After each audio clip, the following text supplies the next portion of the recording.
Hi అందరికీ welcome to my channel. నేను ఈ వారంలో నా గార్డెన్లో అప్పుడప్పుడు కొద్దిగా ఆకుకూరలు అయితే హార్వెస్ట్ చేశాను. అవి ఈ వీడియోలో చూపిస్తాను. మీకు ఈ వీడియో నచ్చితే లైక్ చేసి మరిన్ని వీడియోస్ కోసం నా ఛానల్ని సబ్స్క్రైబ్ చేసుకోండి.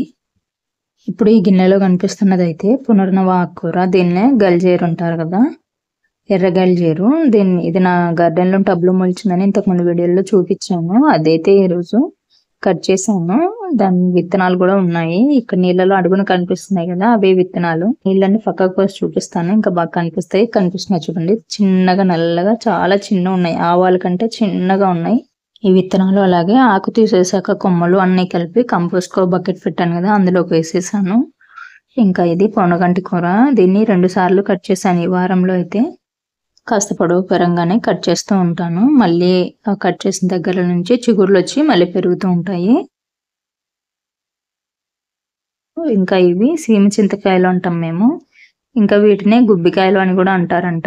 ఈ ఊర్లో వేరే పేరుతో పిలిస్తే కామెంట్ చేయండి. నాకు ఈ మధ్య తెలిసింది గుబ్బికాయలు అని కూడా అంటారని. ఎంత లావుగా ఉంది కదా, చీలిపోయింది అసలు, లావు అయిపోయి. ఆ కాయ తిన్న తర్వాత విత్తనాలు ఈ కుండీలో వేసాను.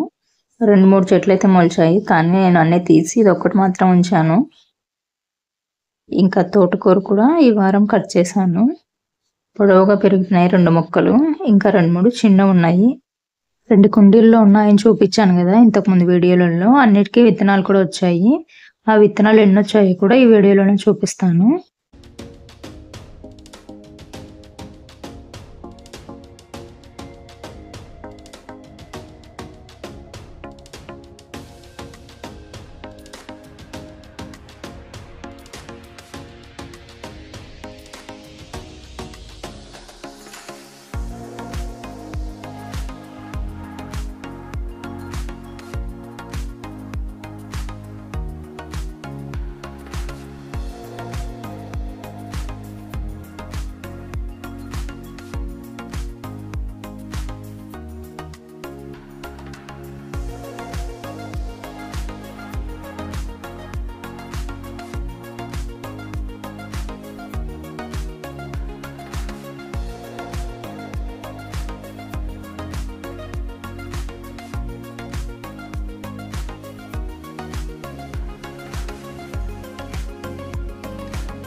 కొమ్మల నుంచి తీసిన ఆకు తోటకూర ఆకుకూర ఇంత వచ్చింది. అలాగే విత్తనాలు అయితే ఇవి చేతిలో ఉన్నాయి కదా, మొత్తం ఇన్ని విత్తనాలు వచ్చాయి. ఇంకా పొనగంటి కూర ముందు ఒకసారి చూపించాను కదా కట్ చేశానని, మళ్ళీ చిగుర్లు వచ్చాయి. ఇప్పుడు 2వ సారి కట్ చేస్తున్నాను.